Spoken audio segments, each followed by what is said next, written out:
Orang itu dari punya sepeda terus punya motor, dia mulai muncul kesombongan. Dari punya motor menjadi punya mobil, tambah lagi kesombongan. Jadi dia terancam sebenarnya oleh kelemahan jiwa. Jadi setiap akses yang naik, akses yang berkembang, itu resikonya karena dia harus diwadahi oleh jiwa manusia yang lemah, maka eksesnya adalah kesombongan itu, keangkuhan.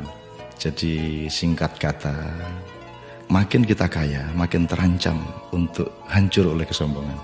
Dan ini bukan hanya soal kaya, makin pinter juga biasanya makin sombong, Mas. Jadi ada yang namanya kesombongan feodal, itu untuk orang-orang kaya. Ada kesombongan kuasa, itu orang tuh makin berkuasa, makin sombong, makin tidak tahu bagaimana berdiri sejajar dengan orang lain. Jadi kekuasaan menciptakan kesombongan, kekayaan menciptakan kesombongan. Dan saya ingin mengatakan poin yang sebenarnya bukan itu.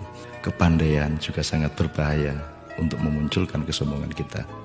Dalam bahasa populer kita sebut keangkuhan intelektual.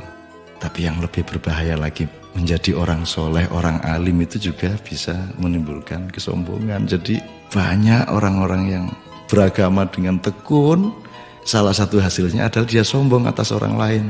Diam-diam selalu merasa lebih hebat dari orang lain, lebih masuk surga daripada orang lain, lebih diterima Allah oleh orang lain.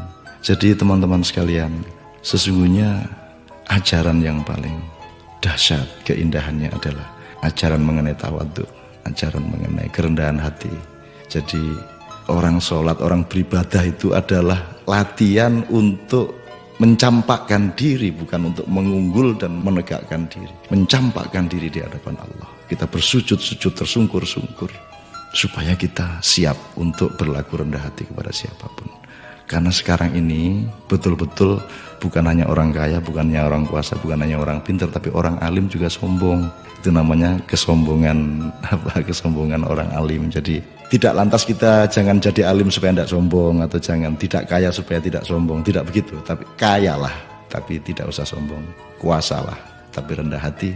Pandailah, karena itu menjadi justru lebih arif dan menjadi alim serta solehlah, supaya engkau mampu merendahkan dirimu di bawah orang yang paling rendah pun di kampung-kampung yang kumuh tempat engkau lewat dengan kakimu.